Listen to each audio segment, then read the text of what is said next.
Good morning, good afternoon, and good evening, depending on where you are right now. I'm Roy Eidelson, a member of the organizing committee of Scholars for Justice and Human Rights in Professional Associations, and the past president of the American Psychological Association's Society for Peace Psychology. Speaking on behalf of everyone who's been involved in putting this program together, we are so pleased that so many of you have chosen to spend this time with us.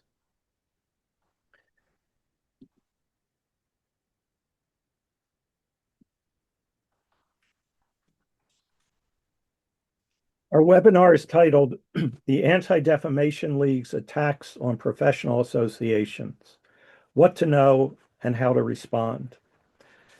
There's an old adage among attorneys: if the law is against you, argue the facts.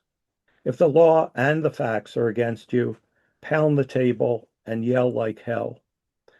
Outside of the courtroom, there's no better example of this tactic today than the incessant, loud, and misdirected charges of anti-Semitism that have become the calling card of the Anti-Defamation League.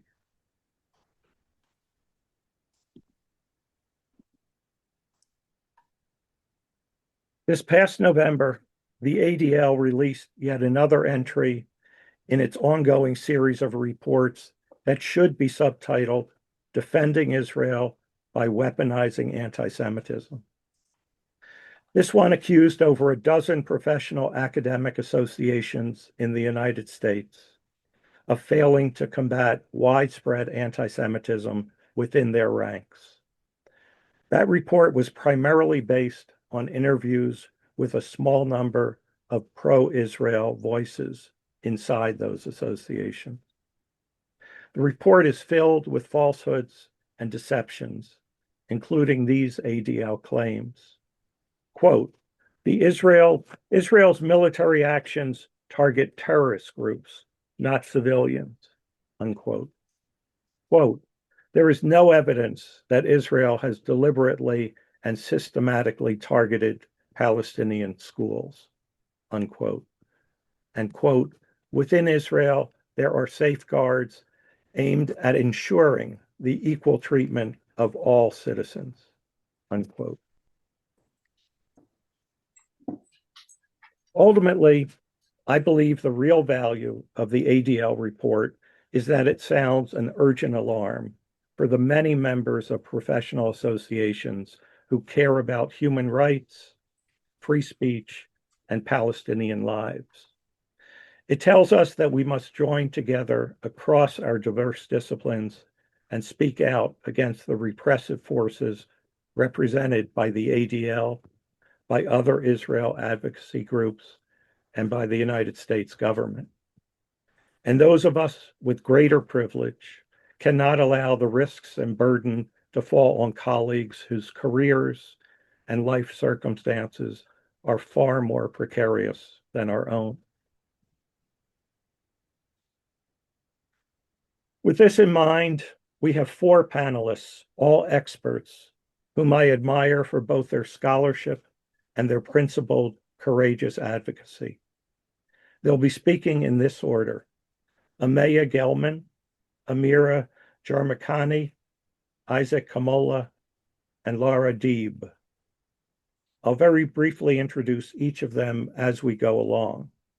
Zohab Khalili from Palestine Legal was also scheduled to join us, but regrettably, circumstances will prevent her from doing so. After our panelists' remarks, my inspirational colleague, Amy Hagopian, also a member of the organizing committee of Scholars for Justice and Human Rights in Professional Associations, will engage them collectively in further discussion as time permits. Amy is a professor emeritus in the School of Public Health at the University of Washington.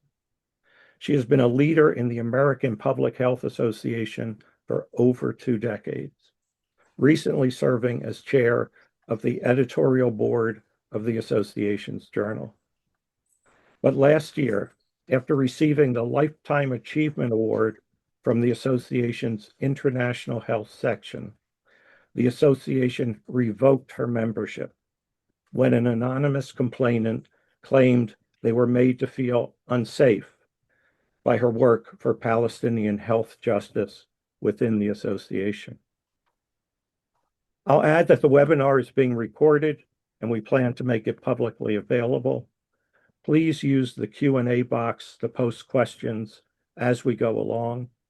And also the chat is open and we request that it only be used to share relevant reactions and information in a respectful manner. I'll now turn to our first panelist, Emmaia Gelman. Let's see if I can do this. I'm here. Okay. Emmaia Gelman is director of the Institute for the Critical Study of Zionism, co-chair of the American Studies Association Academic and Community Activism Caucus, and author of the Anti-Defamation League and the Racial State, which is forthcoming from the University of California Press later this year. Emmaia, thank you. My name is Emmaia Gelman, and I am the director of the Institute for the Critical Study of Zionism and also author of a forthcoming critical history of the Anti-Defamation League. And there is actually an emerging literature on the Anti-Defamation League, which is rather exciting because we need to understand it in order to resist these attacks. Other people are going to talk, I think, about the mechanics of counting and the idea of like weaponizing the idea of unsafety and about lawfare. I'm going to talk about what the ADL is and some of the conceptual ways that we fight it. And I will spotlight myself. I'm going to do double video here. I mean, double duty. Spotlight me, right? Yeah, okay. Got you. I want to begin, though, I'm going to talk a little bit first about the report itself, and then I'm going to talk about understanding the ADL. So I want to say that this report from November was actually not the first instance, of course. It wasn't the first iteration. What the ADL, I mean, the ADL has been on the attack for a very long time, but what it did first in the course of the encampments was it attacked students as anti-Semitic. It tried to narrate the encampments as anti-Semitic, and that did do a great deal of damage. Of course, students have been and are still being subjected to disciplinary processes and to police violence and to, the loss of their safety and security, often income and housing and healthcare. And some have been subjected to deportation, largely as a result of the kind of attacks that the ADL has undertaken. But that started to not work because it was so clear that student movement was so diligent and deliberate about distinguishing anything that it was doing from anti-Semitism and insisting on the importance of being able to critique colonialism and genocide and racism. So that didn't hold. And then the ADL moved to attacking faculty as anti-Semitic. And that was actually not particularly successful. And now it has moved on to attacking academic associations. And this is, this is one of a sort of litany of attacks. They all sort of bear the same hallmarks, though.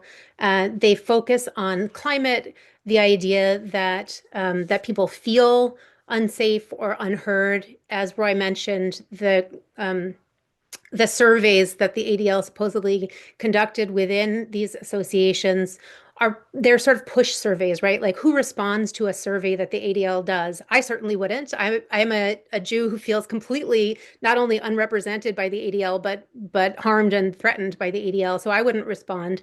So they're sort of push surveys that solicit specifically Zionist constructions of anti-Semitism in their counting. And they're also kind of just dumb data. They count, in addition to the sort of creating these fudgy numbers, they count anti-Zionism as anti-Semitism. They count talking and thinking and teaching about Zionism in a critical manner. Critical, not in the sense of being critical of it, but critical in the sense of looking for how it operates with power and how it sort of sets the terms of possibility for even interrogating it, right? So critical thinking about Zionism and critical study of Zionism is counted as anti-Semitism. And it uses the lever of the obligation that academic associations have to intervene in racism and to be egalitarian and intellectually free spaces, not to intervene in racism, but to intervene in scholarship. And we see it trying to undo scholarship in other spheres too. It has tried to redefine settler colonialism. It does that within this report. And there's also, it has posted some explainers and some videos literally trying to say settler colonialism doesn't mean this, it means that. And that's why you can't say Israel is a settler colonial project. It has tried to redefine Zionism. Zionism has multiple meanings. You could talk about it as the political movement that began in the late 1800s. You could talk about it as support for the currently existing settler state. You could talk about it as a religious feeling. But what it is not, and the way the ADL has actually, and other organizations too, have started to try to define it, is as the Jewish right to self-determination and historic lands.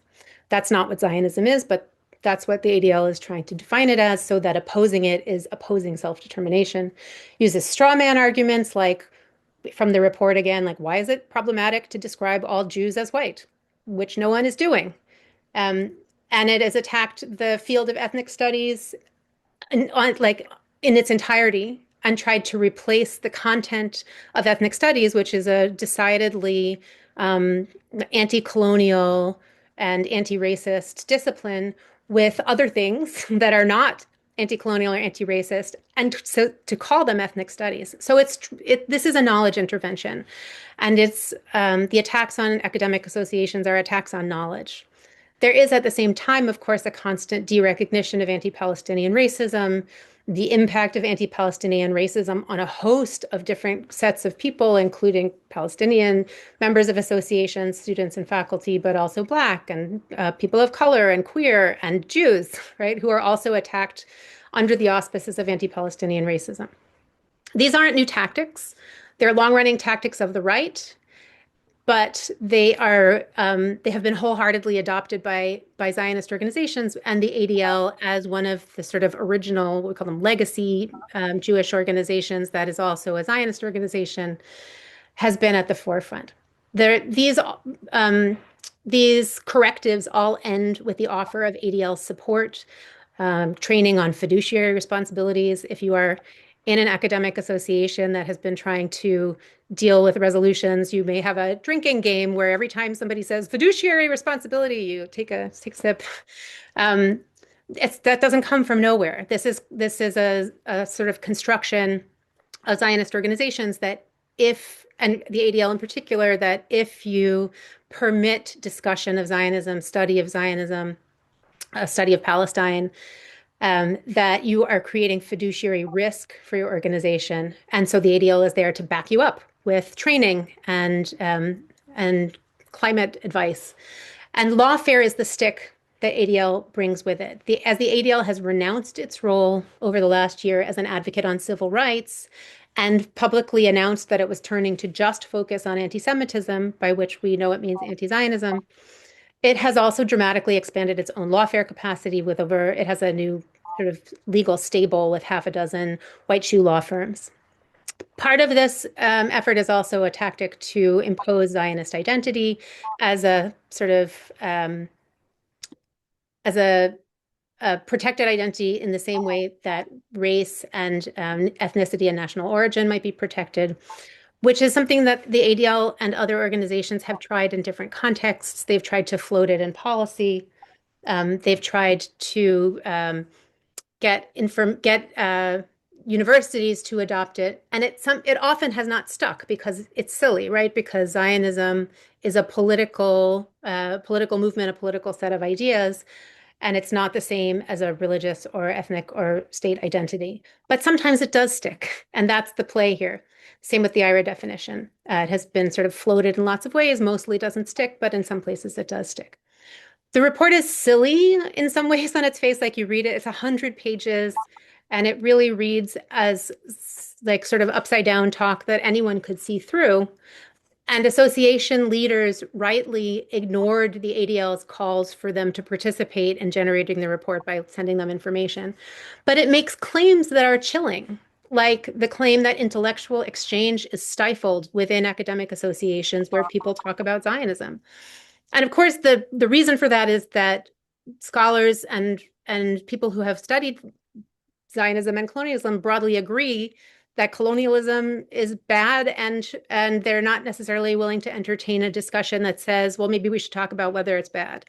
But the language of repression is very activating. The main lesson of the report is that there are 18 associations doing an enormous amount of thinking and talking about Zionism, and there's a possibility for collective action and to insist on collective knowledge. I won't talk too much about how to counter this, because I want to talk about who the ADL is, what the ADL is. But I do want to offer a few, just a few notes, I guess. One is that I think collective refusal is incredibly important. I know that everybody feels fear, and I think that the lesson from organizing in every sphere is that standing together is incredibly powerful, and refusing. Don't comply in advance. We've seen from how universities have tried to comply in advance and been rightly routed that it doesn't work.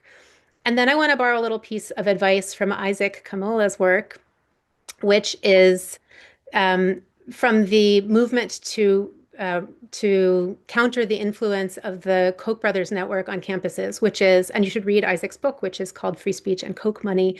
It really is a playbook of how Zionist attacks on universities are working. Don't meet them on their own terms. Don't engage in this debate about, like, no, we're not anti-Semitic. Like, yes, we do support academic freedom, but rather point to who the organizations are that are making these attacks. Understand who the ADL is, what its politics are, what its agenda is, and that becomes the argument for not capitulating. I want to talk now about what the ADL is.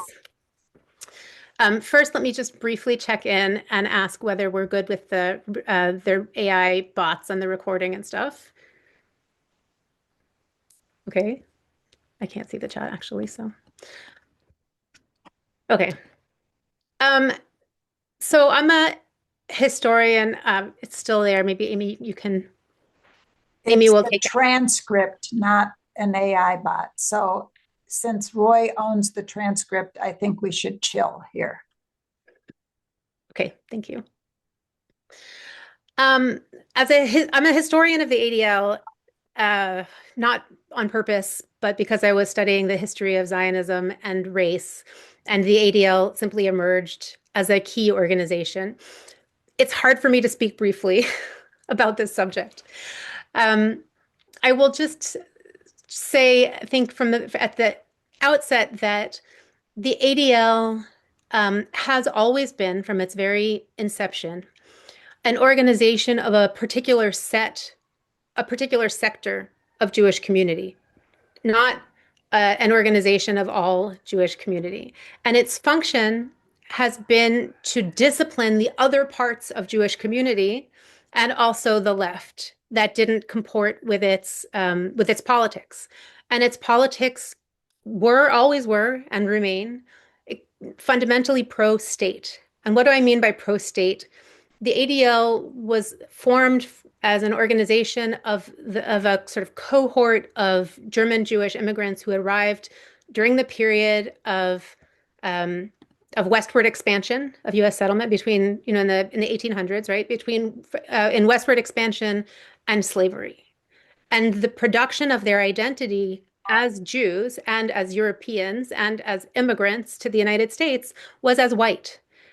Settler colonial whiteness. It's not actually that hard to understand, but the difficulty is that we don't attach that history to an organization that we primarily experience in the present.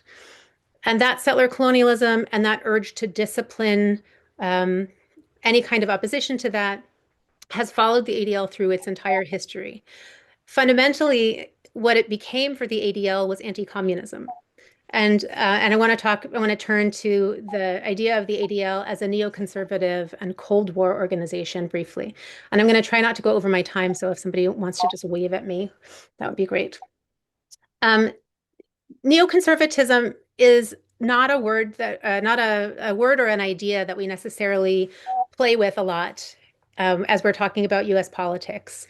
It's often sort of relegated to like the Iraq War and maybe, some people in the 70s. But in fact, it's a Cold War Orientalist, Manichaean, like East versus West worldview. that holds the West as its center and conceives of it as essentially under siege from much of the rest of the world. And the ADL's worldview, which after World War II stopped being solely domestic and started looking outward at the globe, is Zionist and anti-Palestinian because it's neoconservative.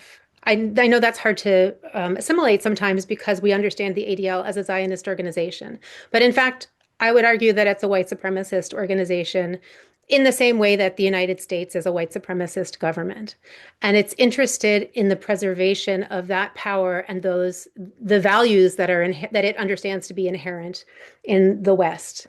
It's often thought of as a civil rights organization, but it's actually, in reality and in historical fact, its participation and advocacy for civil rights was limited largely to colorblind civil rights, meaning formal civil rights. And it stopped short and it broke with the idea of the civil rights movement when, at the moment when civil rights expanded beyond the demands for formal equality into the idea of Black power and Black liberation, and the idea that you actually have to decenter whiteness and redistribute power in order to achieve anti-racism.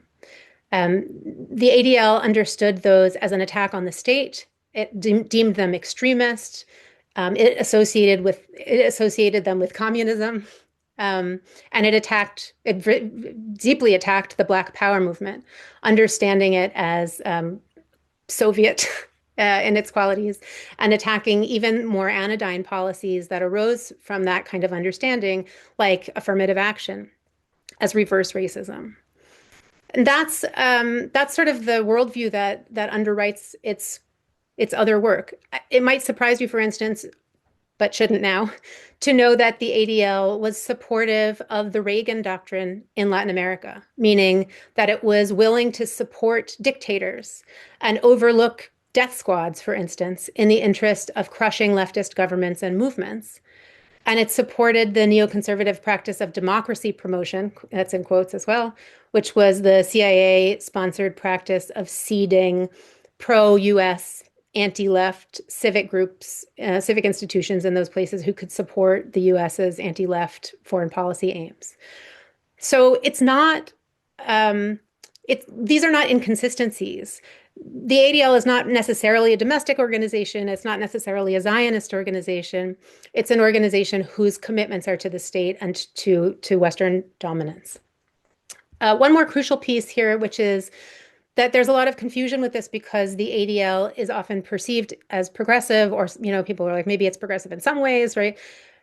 Here's how that happened. The Anti-Defamation League in the 1980s began to take leadership of the movement for hate crimes laws. I want to really problematize the whole idea of hate and fighting hate. And I actually think this is one of the ways that we unseat the ADL now, is to dispense with these conservative conceptions of race and racial justice that it has helped to seed. Initially, the push for hate crimes laws came from a place of urgency, and it came from communities of color. In the 80s, there was an upsurge of racist and anti-queer and anti-immigrant violence, and the state law enforcement and the state itself were completely disinterested. And so the push for hate crimes laws was intended to force the state to take action. But as hate crimes laws gathered force as a policing framework, not as a justice framework, but a policing framework, they stopped being about marginalization. They stopped being about the violence that strips people of their ability to, live and experience their citizenship. And instead, it shifted to being about identity. So, for example, in a historically Black neighborhood where people are being forced out by gentrification, if there's graffiti sprayed that says, like, white people out, that gets equated with an instance of anti-Black graffiti somewhere else, even though the power dynamics are completely different, right? One is an effort to resist racial domination, and the other is an effort to racially dominate. But the hate frame reads them as the same. You can see that happening now. You can see that at play now as we try to talk about Zionism as a dominance, as a structure of power. And we hear from the ADL that that's hate speech because it holds hostility towards something that they identify as Jewish. The strange twist in the course of the hate crimes framework is that even as it largely replaced the discussions of structural racism that Black liberation had elevated, because it was also a queer-led movement, it put the ADL in the odd position of seeming to be an ally of queers, which it was not. But that helped miscast the ADL as progressive. So I just want to give a little bit of a history that hopefully helps us resist the temptation to think of the ADL as like maybe it has one foot in progressivism and it's just doing this other bad thing. It's not. It's fundamentally a conservative organization. And to the extent that we understand it at all in the sphere of civil rights, it's sort of either a cloudy and hazy error or a mistake. Yes, I'll wrap up quite soon. So understanding the ADL as a Cold War neoconservative organization, an anti-communist organization helps a lot. It's why we get this weird messaging that anti-Zionism is quote unquote Soviet, that talking about colonialism rather is neo-Marxism. It's why the ADL is so devoted to policing and state surveillance. It's why it's joined with the anti-critical race theory movement to attack ethnic studies, and why we often see it partnering with the white nationalist right. To complicate it, of course, there are other things happening. There are donors to the ADL that are pulling strings. There are political relationships. Tech and AI are changing everything. And of course, there are differences between the leaders of the ADL and people who work within it. But to have this framework of understanding what it is as an overall organization and what its trajectory is, I hope allows us to intervene in the ways that it is entering this discussion of rights, particularly as it's trying to use that discussion of rights to shut down scholarship and to hijack associations. I'll leave it there. I'll turn the host back over to you.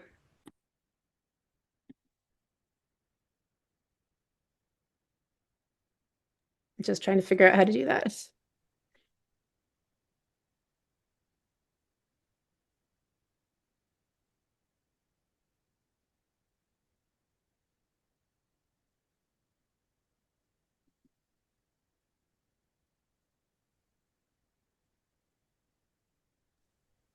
There you go.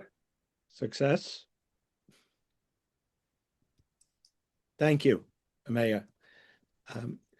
Our next speaker is Amira Jarmakani. Amira is a professor of women's, gender, and sexuality studies and affiliated faculty with the Center for Islam and Arabic Studies and LGBTQ plus studies at San Diego State University. She is a core member of the Institute for the Critical Study of Zionism and a member of the Palestinian Feminist Movement. Amira, to you. Thank you so much. I'm really honored to be here. I am gonna, as I talk, I'll offer some links. I don't seem to have the ability to post links in the general chat, but I'll post them in a smaller one, and hopefully you all can pass it if people are interested. But I wanted to offer some grounding for my comments. Well, I'll open by sort of noting that this past month in January, the ADL named Reverend Johnny Moore to its board of directors. He led the Gaza Humanitarian Foundation, whose distribution centers were described by Doctors Without Borders as laboratories of cruelty. I think that's a very generous way of describing them.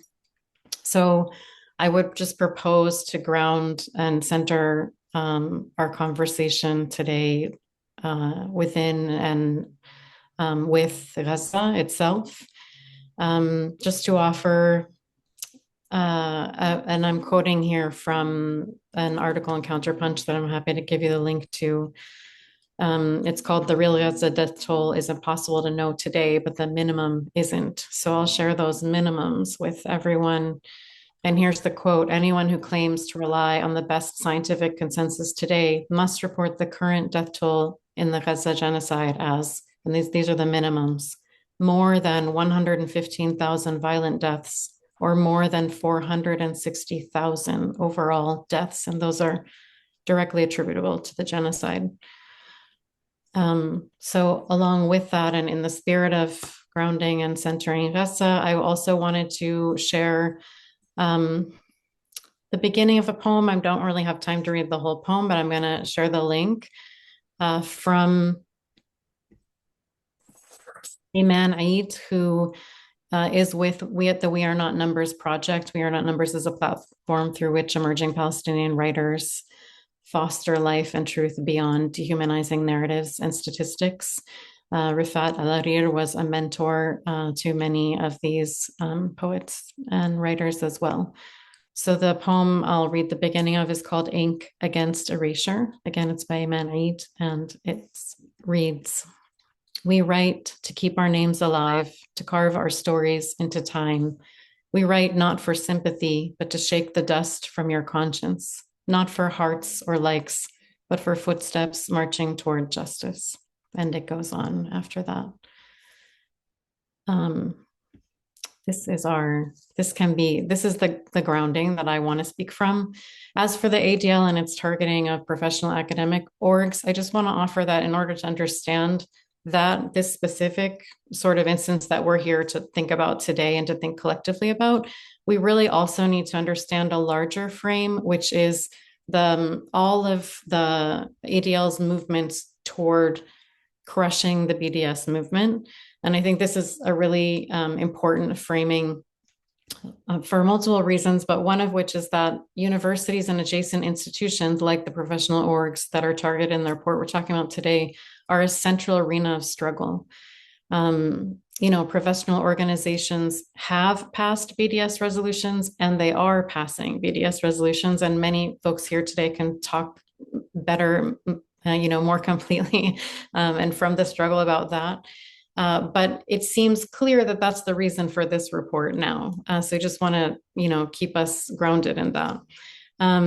And as a side note, I would also encourage us to see all these new reports, each new report and tool that the ADL rolls out as indicators of what's working in the Palestinian liberation and anti-genocide movements, as a sort of like response to the fact that they are working and to continue all of the efforts toward BDS. Some of I guess I'll just highlight that, and here I'm echoing some of what Emmaia said, that the key move here is to promote Zionist as a protected identity category. And this will connect to perhaps some of what Lara will talk about later in terms of weaponizing Title VI, because that's one of the main ways it plays out on university campuses. But we also, of course, have very recently, this plays out in the arena of social media as well. And we've seen it with the new sort of partial ownership of TikTok at the US version owned by the Eidelson regime, and the fact that that is getting rolled out within TikTok, this idea of Zionist being a protected identity category and using community guidelines to shut down anything that's quote unquote violates that. So because the ADL does operate through, again, picking up on sort of toward the end of Emaia's comments, because the ADL is sort of operating in the frame or shell of being a civil rights focused organization, the tools and the reports are presented through that frame as well. And that's really important. So just to run through, some examples of the tools, one really clear one that we have seen within the past year is the report card. If you're in a university, you probably know what I'm talking about. And of course, the crossovers into congressional committees, the fact that some of the letters that universities received named the ADL's report card. And what's interesting about it is that it brought together a whole host of tactics that the ADL had been using on universities. In order to sort of,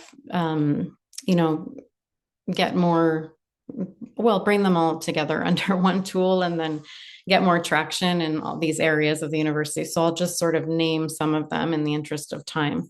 One is to say that what the report card does is it scores universities, well, it grades them literally. And then we have witnessed universities trying to raise their grades with the ADL and worrying about what this will look like for them for various reasons.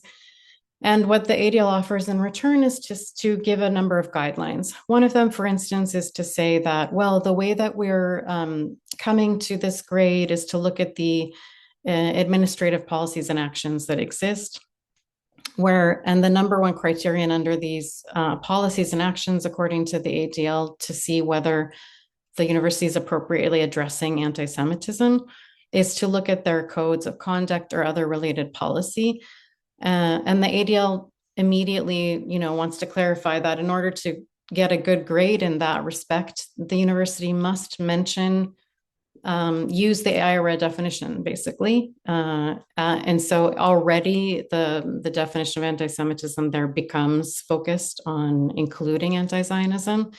And they also specify that, in case that the IRA isn't clear enough or it doesn't get picked up, they also specify that it must, and here I'm quoting, include a reference to Israel, Zionism, or anti-Zionism, and acknowledge that anti-Semitism includes discrimination against Israeli members of the campus community because of their national origin. So you can see already there the Title VI sort of like weaponization built into that. Part of what this would do, and this is also named in the report cards, is prompt universities to create task forces, which other folks have written about and talked about, and I'm happy to drop links about that as well. But then these task forces often incorporate ADL representatives, and then they are offering, very specific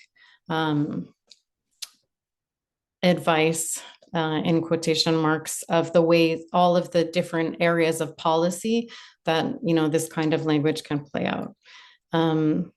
And that's that exact playbook that I just mentioned is currently playing out on my own campus, for instance. Some of the other tools are to create curricula. There are folks here today with us in the room that could talk more about that than me.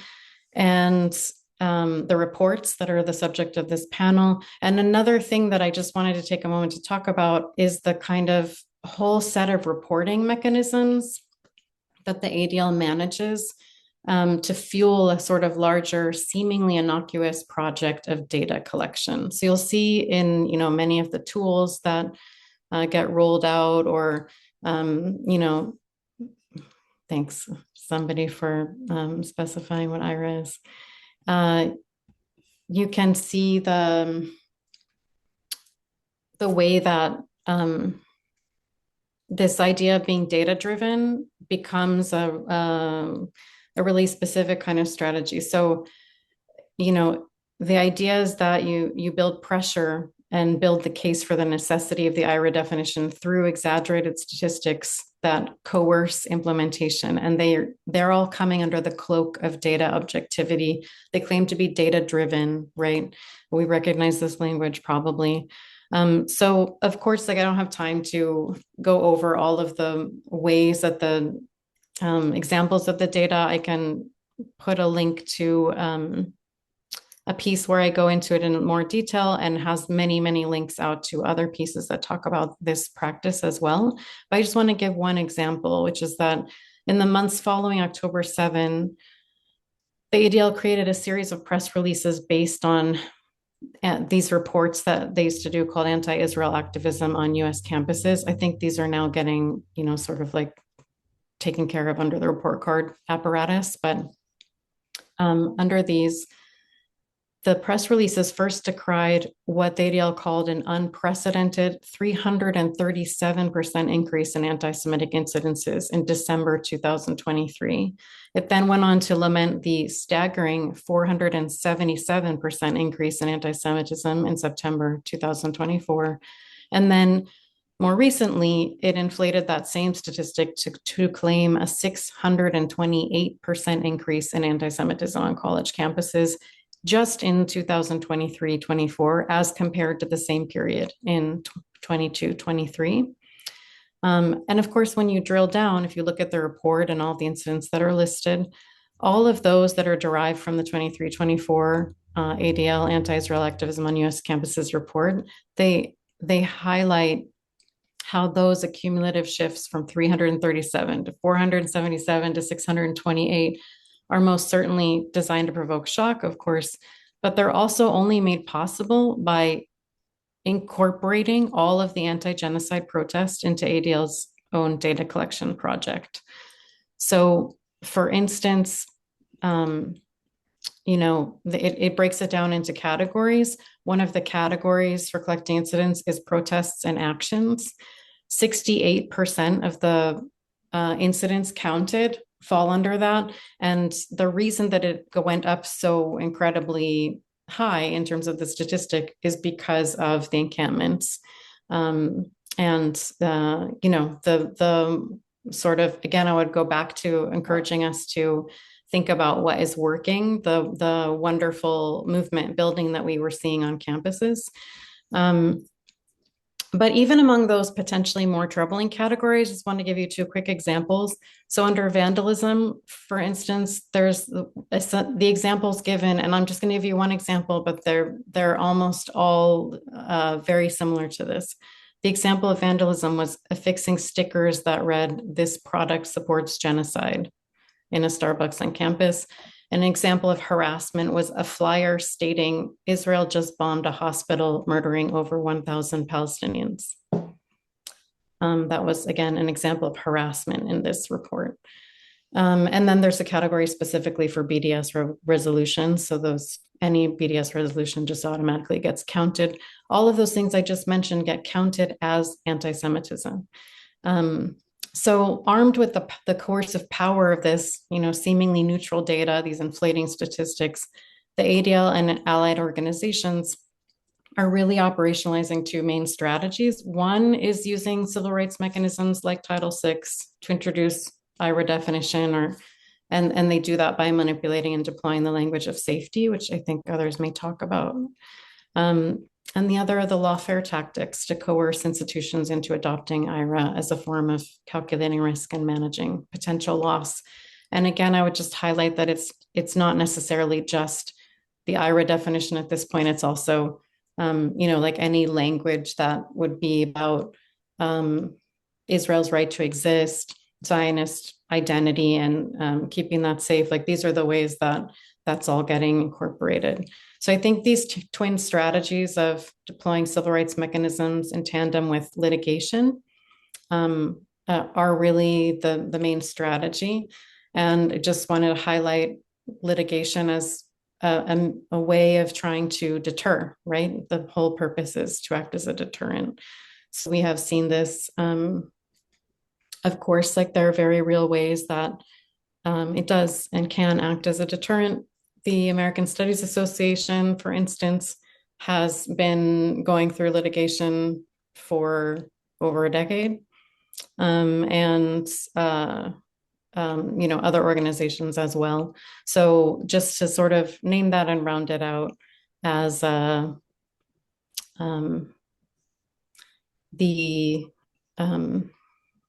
I'm sorry, I just see in the chat the person whose article I quoted at the beginning about the minimum numbers. So I will pass it to the next person and look forward to the Q&A. Thank you. Thank you, Amira. Let's see if I can do this.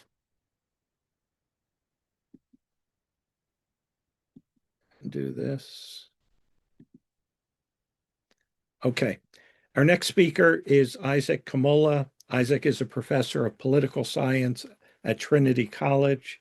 He currently directs the American Association of University Professors, AAUP, Center for the Defense of Academic Freedom, which is committed to the pursuit of knowledge free from intimidation and retaliation.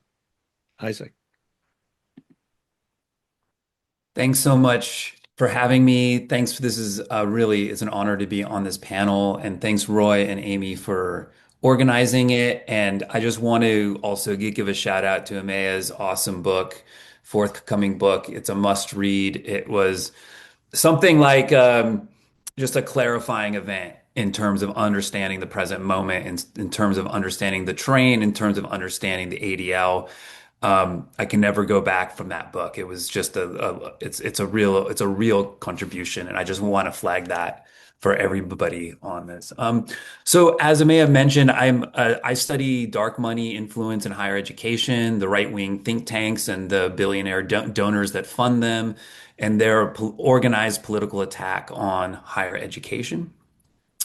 And in that analysis, I make the argument that this network of right-wing donors, far-right donors, and the think tanks and organizations that they fund, they have a strategy, right? That on the one hand, they have an apparatus for producing data and information, knowledge, model bills, et cetera, reports after reports after reports. And on the other hand, they have a coercive apparatus that's used to take that data and weaponize it and turn it into legislation that locks in their preferred political objectives. Those preferred political objectives could be anti-union legislation, privatization of K-12 schools,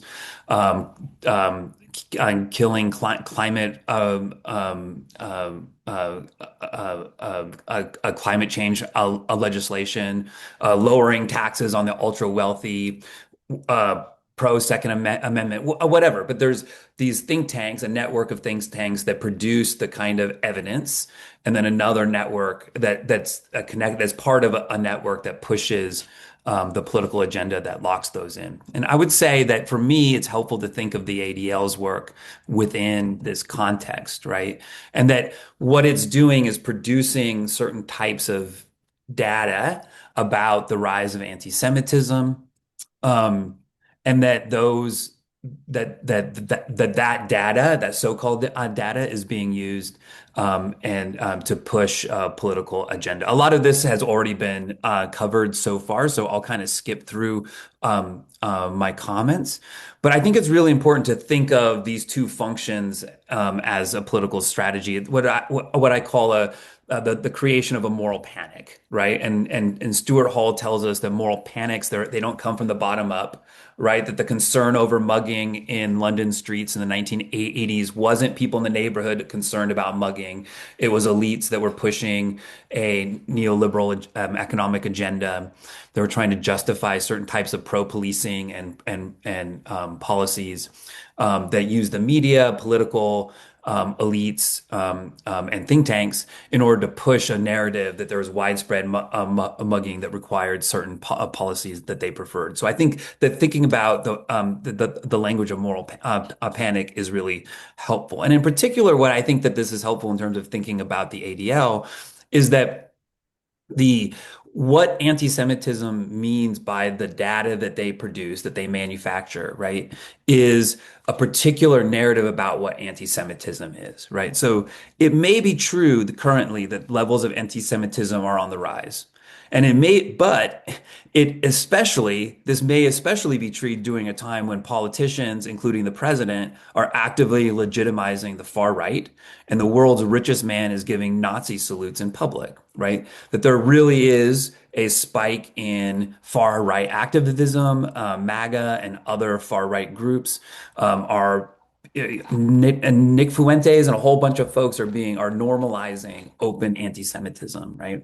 However, the ADL and the data that it produces is very, very focused or very successful in framing the issue, not far-right movements, the president of the United States, Elon Musk, or any of those other actors, but instead campus protesters and campus activism around Palestine. So, for example, in October 24th, 2023, the ADL announced that the number of anti-Semitic incidences had increased 400% since October 3rd. Since October 7th, 2023. As with the audit report that was discussed before, this announcement includes several mass protests organized by Jewish groups and counted pro-Palestinian chants as evidence of anti-Semitism. So normal chants that the ADL said, this from the river to the sea, default is anti-Semitic, and therefore, whenever there is a protest that uses this chant, then that event is considered anti-Semitic. The ADL has also doubled down on the narrative of a crisis of campus anti-Semitism with its campus report cards. According to the methodology, the scorecard counts everything from student government votes on BDS to, quote, the promotion of anti-Israel divestment and BDS movement, to the presence of FJP chapters as incidents of campus anti-Semitism. And conflating anti-Semitism with anti-Zionism, the report card counts panels, lectures, listening series, workshops, and trainings that include anti-Semitic / anti-Zionist a rhetoric or language. So the campus report card uses that language, anti-Semitic / anti-Zionist, right? So it's very clear that it's counting the same thing. It's counting anti-Semitism as anti-Zionism as anti-Semitism, right? And I think it's really important that these audits and surveys of anti-Semitism incidents have been deployed in ways that de-emphasize right-wing anti-Semitism, such as Musk's Nazi salute, which ADL President Greenblatt actually defended, right? Saying, well, it could be lots of things, it's kind of complicated, right? So he's defending Elon Musk giving a Nazi salute at the inauguration, while focusing on left-wing and anti-genocide and student campus protests as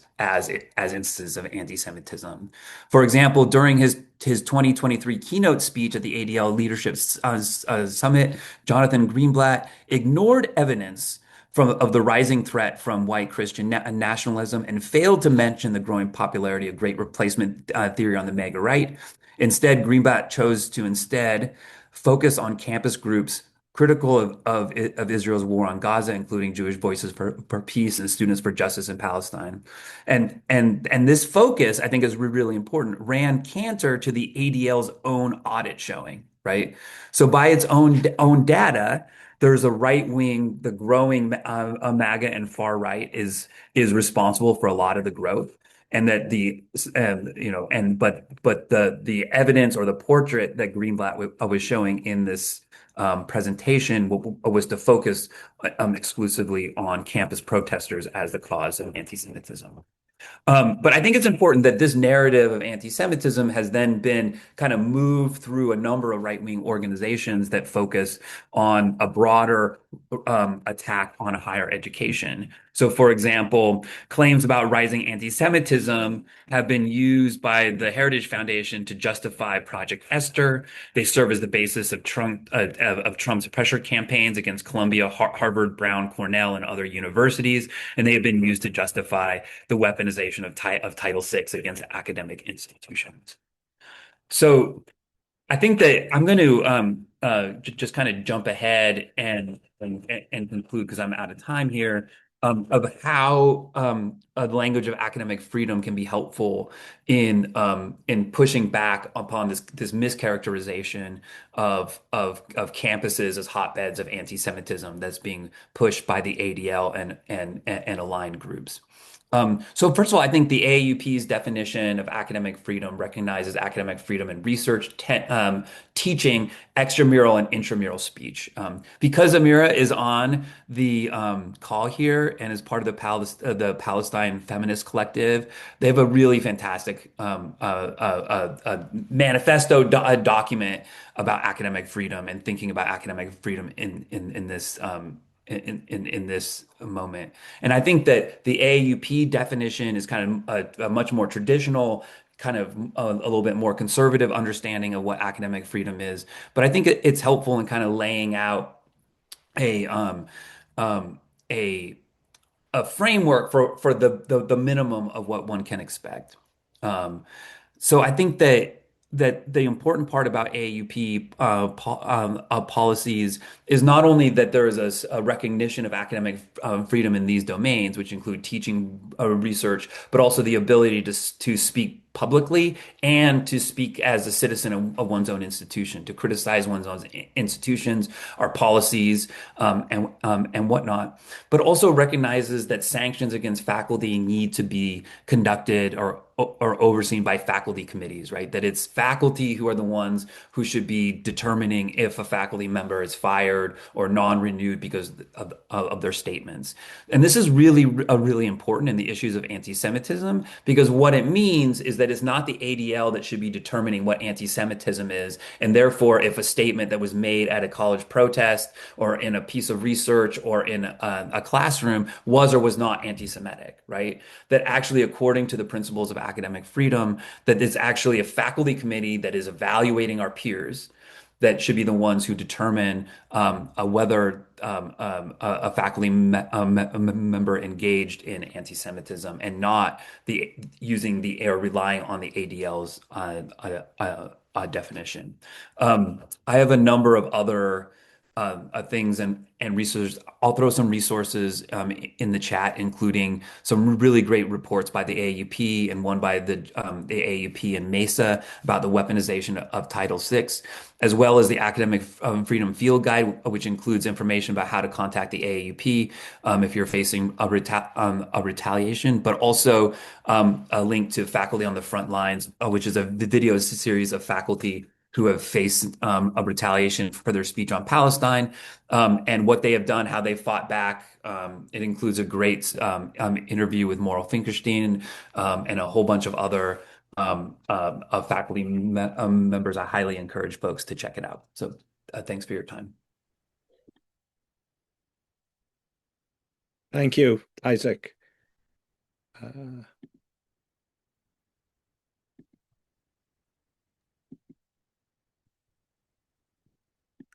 Okay, our final speaker is Lara Deeb. Lara is a professor of anthropology and Middle Eastern studies at Scripps College.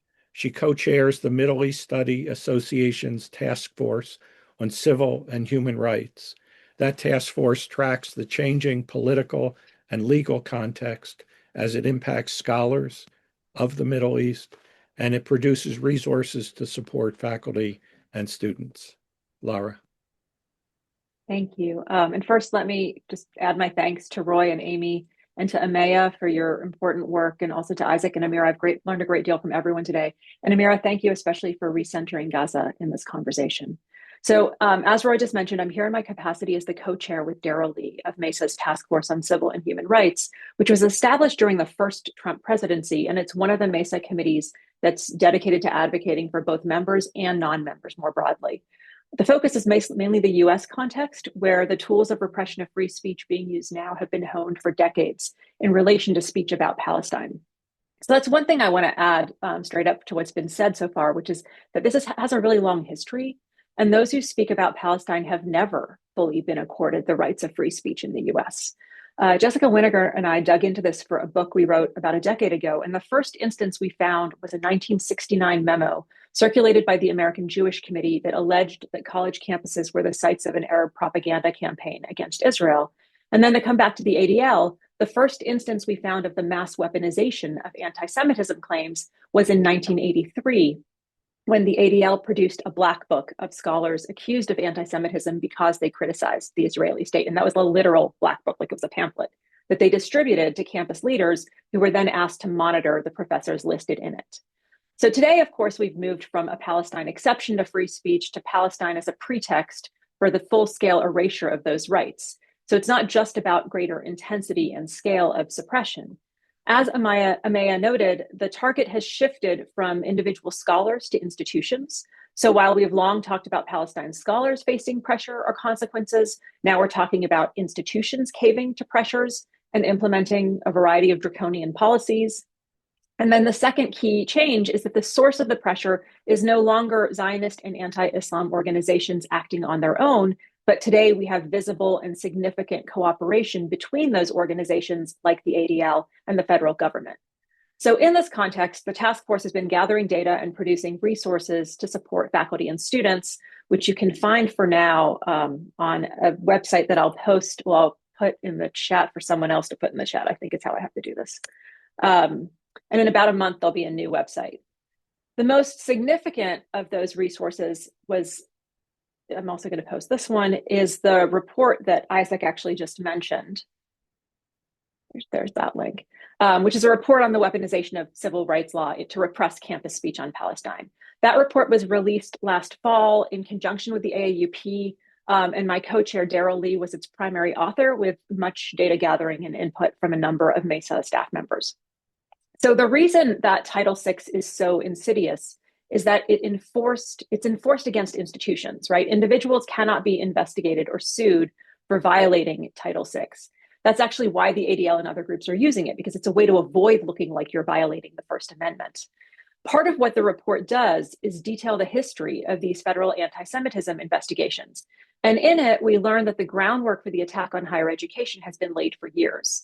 So if we go back to 2004, George W. Bush appointed Kenneth Marcus, who's a conservative pro-Israel lawyer, to his administration. Marcus extended Title VI to include the phrase shared ethnic characteristics as grounds to bring anti-Semitism claims into Title VI purview for the first time. The ZOA, the Zionist Organization of America, then immediately filed a Title VI lawsuit or complaint alleging anti-Semitism against UC Irvine. Then in 2010, under Obama, the category of national origin involving religion was added to Title VI, again, specifically as grounds to use Title VI for anti-Semitism claims. The following year, the first allegations were filed against Berkeley. During the first Trump administration, Marcus reappears, and now as head of the OCR, of the Office of Civil Rights. And that's when the IRA definition comes into play in the federal government in 2019. Under Biden, Title VI anti-Semitism cases skyrocket. We had more Title VI investigations, so not just complaints, but investigations opened by the federal government. More were opened in the last 2 months of 2023 than in all previous years of investigations combined. And then investigations broke record numbers in 2024 and 2025. And then, of course, the current administration's continuing to use Title VI as a pretext to implement a far-right agenda in higher education. So all of that history is detailed in the report. Another section of the report highlights what has emerged as the blueprint for federal surveillance of speech on campus today, which is a blueprint that's been produced by these anti-Semitism investigations and also bears an eerie resemblance to the criteria that Amira laid out in relationship to the ADL report cards for college campuses. And I don't have time to list all the features, but again, what they have in common is federal government oversight through the Department of Education's Office of Civil Rights over higher education. We also looked at the content of the anti-Semitism complaint letters, and this is key. We examined 104 complaints, and all but one of them focused on speech critical of Israel. Over half the complaints allege anti-Semitism solely on the basis of criticism of Israel or Zionism. So there's literally no mention of Jews or Judaism in those complaints. Meanwhile, interestingly, just as the ADL has turned away from its so-called earlier civil rights work, as Emmaia noted, the Department of Education has also essentially done the same thing and halted its traditional work of Title VI investigations related to racial harassment. So these anti-Semitism investigations are also siphoning up the resources that in the past were used to address racism on campuses. So there's a lot more in the report, but the last piece I'm going to pull out for you is to bring us back to the ADL once again. At least 78% of the complaints filed have involved external pro-Israel and right-wing advocacy organizations, and 24% of them, not of the complaints, 20% of the investigations opened are based on complaints by actors with zero relationship to the school in question. The most active and common complainant is the Brandeis Center, the Louis D. Brandeis Center for Human Rights Under Law, followed by the ADL, then the ZOA, and Stand With Us. It's also worth noting that it doesn't take a group. There's a guy named Zachary Marshall, who's a right-wing agitator who writes for the right-wing online paper Campus Reform. He has single-handedly instigated at least 15 of the opened recent Title VI anti-Semitism investigations with his complaints. So that's the report. And again, I encourage you to download it, circulate it, discuss it with administrators, use it in your organizing. It's really meant to support all of our work and to provide data to back up our claims and to provide data to sort of support what we all kind of know instinctively is happening. The other aspect of the task force's work is in the legal realm. And I promised Roy and Amy I would try to say a bit about this, with a very big caveat that I am not a lawyer. So I can't really answer questions about this, but my co-chair on the task force is. So I'm going to share some information, basically channeling Daryl right now. The most important case here is the AAUP versus Rubio case, which Mesa is the other key plaintiff alongside the AAUP in that. And as you may know, the US District Court judge struck down much of the deportation policy the Trump administration was trying to use to detain and deport non-citizen students and faculty for the pro-Palestine advocacy in that case. So Mahmoud Khalil is probably the most famous of those cases. And the judge affirmed that non-citizens have First Amendment rights. And what I've learned from our lawyers on the task force is that another reason this case is especially important is because it resulted in a bench trial, which is apparently very rare in such situations. And what that means is it allowed for 2 weeks of detailed testimony under oath last summer, meaning that we have government officials testifying on record. So for example, we now have evidence, again, on the record, that the federal government used the Canary Mission website to determine who to target. And so it's, again, another, like the report, this is an example of where we have now, hard data to back up what we've suspected perhaps for a long time. And that case is also still ongoing. The judge keeps releasing kind of additional rulings in it. Okay, the last thing I'm going to say before I wrap up is that it's clear from the ADL report that this panel began with that there's a shift to focus on academic associations alongside universities as a target. And what we really need right now is for other ACLS scholarly associations, meaning those larger disciplinary associations like the AAA, the Anthro Association, the American Historical Association, the MLA, all the acronyms, to stand with Mesa and to stand with the other organizations that are actually on this report. Because frankly, we would have a lot more power collectively. And thus far, with the few exceptions that are much smaller groups, again, those in the ADL report are showing us which groups have actually been standing up. These other larger disciplinary organizations have thus far been basically unwilling to join the fight. And to be clear, when I say this, when I say I'm calling on other associations to stand with those in the report, to stand with Mesa and these other organizations, I'm not just talking about standing up in defense of free speech and academic freedom or against ADL's attacks, but also to stand up for Palestine and for Gaza by doing things like adopting BDS, as some organizations like the ASA, AAA, and Mesa have done. And the only way the associations are going to do any of that is if we, as members of those associations, continue to organize and pressure them to do so. So I can't remember who said that this is not the moment for fear, but it's the moment to continue to stand up and act. But I want to make sure we end on that note as well. Thank you, Lara. I'm now going to bring everyone back, hopefully, if I do this correctly.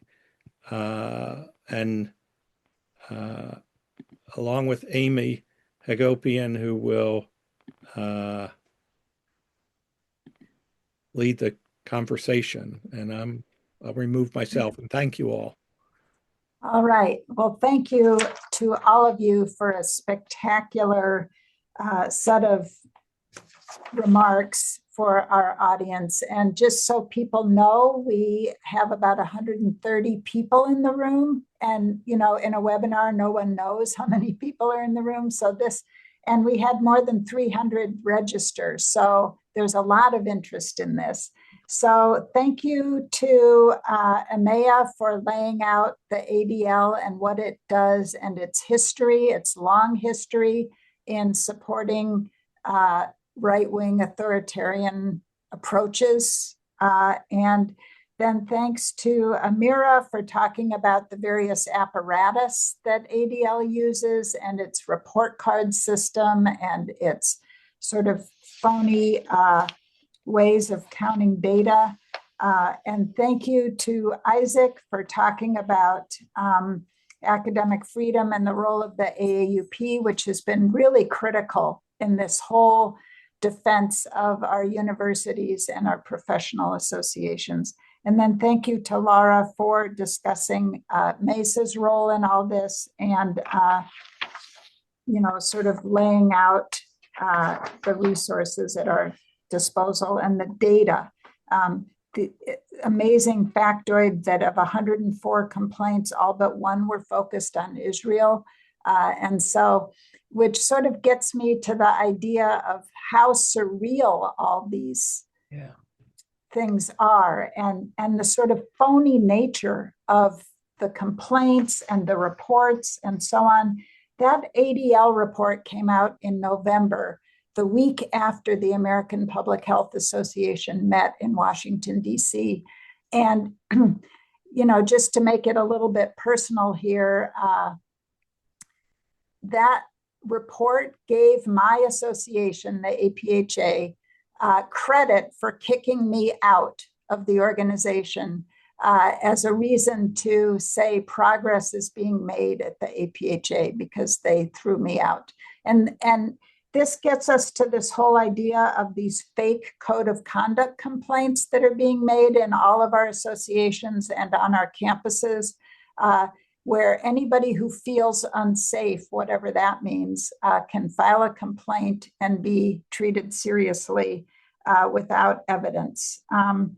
And what is real, the Nazi salutes and so on, are treated as if they're not real. I mean, that's the flip side of this whole surreal house of mirrors that we're in. And I appreciated efforts to tie what's happening with ICE in our streets, the Gestapo, who are cracking down on immigrants, with what's happening on our campuses with cracking down on students who stand up for Palestine. So a great set of discussions, and thank you. So questions in the Q&A, maybe I'll just turn to the first one by Kai Bosworth. She maybe, or he, I'd be interested in hearing more from the speakers on strategies for keeping ADL's arguments and lawsuit threats from scaring our professional organization leadership away from taking real stances. I think this is a really key question. How do we make our associations braver? And how do we encourage people on the ground in our associations to run for executive board and these, sort of ridiculous careerist apparatus in our associations where the decisions are made on how to respond to people like ADL. Can you respond to all that? Who wants to go first? Lara, and then I'll pass to you. I think you asked who had talked about not backing down to fear, not being afraid. And I think it was Zoha who was supposed to speak to that. So you brought her into the conversation, which was really lovely. And I think that's the first place to begin.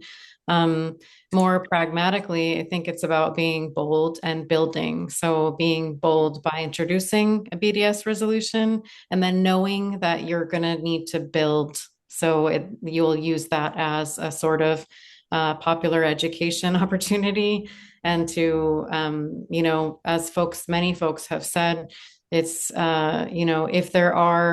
if failures along the way, that it doesn't get adopted immediately, they're all opportunities to continue to build and build power within the organization in order to get there. But Lara, I'll pass to you because I think you can say much more about that. I'm glad you said the thing about building right over time, because I'm thinking about the AAA and the BDS resolution where we worked. It took us 10 years to pass, right? We worked I think we started in 2012 or 2013, and we came very close to winning a vote for BDS I'm bad with years at this point, but 2015 or 2016.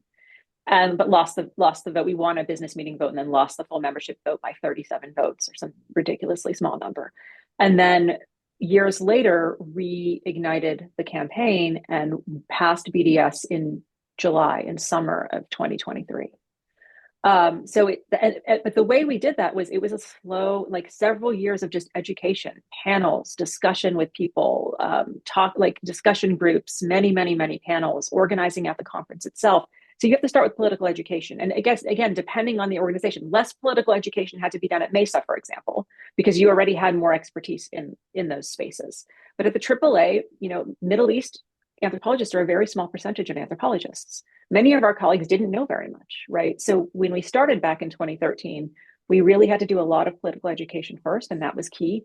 And But the other piece of it is, I think, what Amy just said about councils or whatever they're called, boards, every association has a different word for it, really matters, because we won that AAA vote, but since October 2023 have had very little luck getting the AAA to take a stance against anything. And the reason for that is that after we won the vote, we did not convince people to run for I think they call it the executive board at the AAA. And so we ended up with, we have a resolution. They've implemented BDS such that it is, right? They didn't have any investment, so there was nothing to divest from.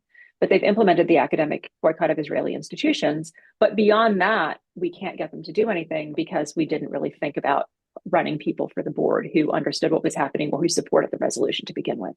So I think elections are really key. And I also think that with the lawsuit part, it's really, I don't know how to get these organizations to talk to each other more. I mean, they do talk to each other, right? I know the executive directors of all of them speak, but to actually convince them that being scared by yourself and just caving is not the right position. It's better to actually join together with others and try to fight. I don't have the answer, but I think that's what they need to be doing right now. I would add to that one of the fears, obviously, you know, the reason that there's a drinking game around fiduciary responsibility is that there is a fear of lawfare. And that is the point of lawfare, right? To make us not do things because we're afraid that we'll be sued. This is a very, very different legal environment than even a few years ago. There is a ton of pro bono legal representation. There are movement attorneys the movement attorneys are incredibly organized. I mean, they're also very busy, but they're incredibly organized. It's quite beautiful. And they understand the importance of taking these actions and then defending them.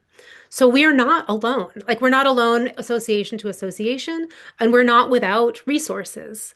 I think that people are sort of attuned to a environment of scarcity. And actually, one of the things that happens when we start to organize is that scarcity starts to go away.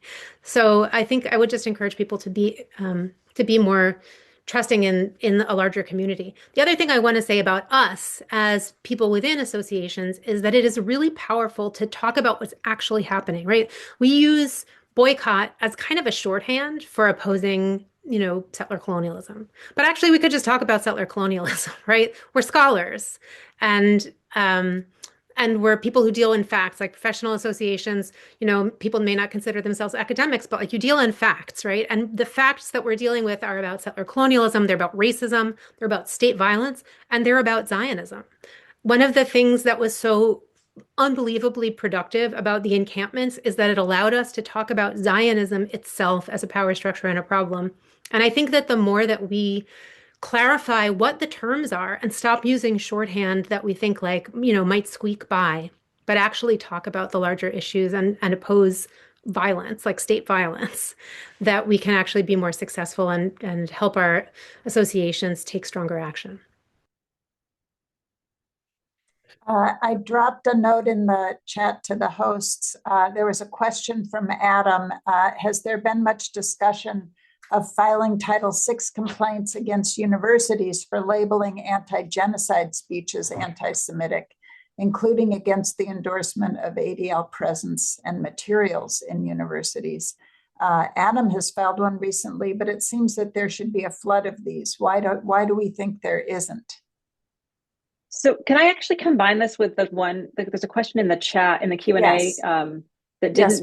Asking about the new school filing a Title VI complaint along the lines of what Adam described. So I don't know what happened specifically with that complaint, but I think I want to clarify, we can and should file all sorts of complaints. And people have been also filing complaints about anti-Palestinian racism, anti-Arab, anti-Swana racism. All of it has been filed.